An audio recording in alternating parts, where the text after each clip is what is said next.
Du lytter til Ultra Podcast.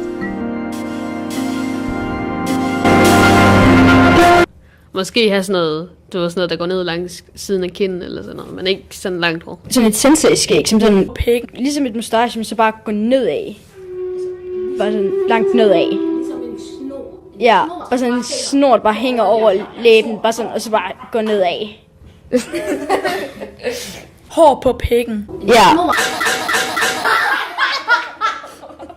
Det giver bare ikke nogen mening at have hår på pikken. Ja. Det kommer måske også til at gøre lidt ondt, når man prøver at barbere det af. Jeg synes, det ser dumt ud, fordi sådan... Så har den ligesom sit hår sådan... Skov. Altså... Jeg synes, det Dumt ud.